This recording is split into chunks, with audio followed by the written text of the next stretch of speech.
মতো ছবি কাঞ্চনজঙ্ঘার, বরফ নেই, শুধুই দেখা যাচ্ছে কালো পাথর। শ্বেত শুভ্র কাঞ্চনজঙ্ঘার এই হাল কেন? এটা বিশ্বের তৃতীয় উচ্চতম শৃঙ্গ। কমলেশ, এটা কি বিশ্ব উষ্ণায়নের জের? হ্যাঁ, নিশ্চিতভাবেই। দেখো, যেটা তুমি বললে যে বিশ্বের তৃতীয় উচ্চতম শৃঙ্গ মানে কতটা উঁচুতে রয়েছে, সেই অঞ্চলেই দেখা যাচ্ছে বরফ নেই, কালো পাথর দেখা যাচ্ছে।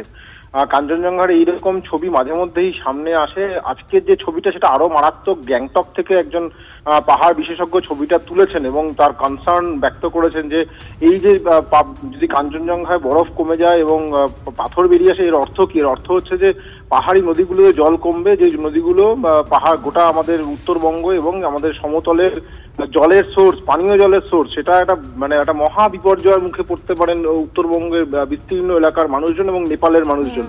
এর সব থেকে বড় কারণ নিশ্চিতভাবেই বিশ্ব উষ্ণায়ন। দেখো, একে তো পশ্চিমী ঝঞ্ঝাগুলো আমরা যখন আসে, আমরা দেখি যে কাশ্মীর বা হিমাচলে যত স্নোফল হয় ততটা স্নোফল আমাদের এদিকে মানে নেপাল বা দার্জিলিং বা সিকিম এই অঞ্চলে অনেক স্নোফল কমে গিয়েছে, এক। আর দু নম্বর হচ্ছে যেহেতু বিশ্ব উষ্ণায়ন, তাপমাত্রা বাড়ছে, ফলে বরফ গলার, হিমবাহ গলে যাওয়ার আশঙ্কাও বাড়ছে। এবং এগুলো শুধু আর আশঙ্কার স্তরে নেই, কাঞ্চনজঙ্ঘার এই ছবিটা কিন্তু সেটাই বুঝিয়ে দিচ্ছে যে অত উঁচুতেও বরফ আর থাকছে না, বরফ দ্রুত গলে যাচ্ছে, যে কারণে আমরা দূর থেকে কালো পাহাড় দেখতে পাচ্ছি। এটা কিন্তু একটা মহা বিপর্যয়ের সংকেত।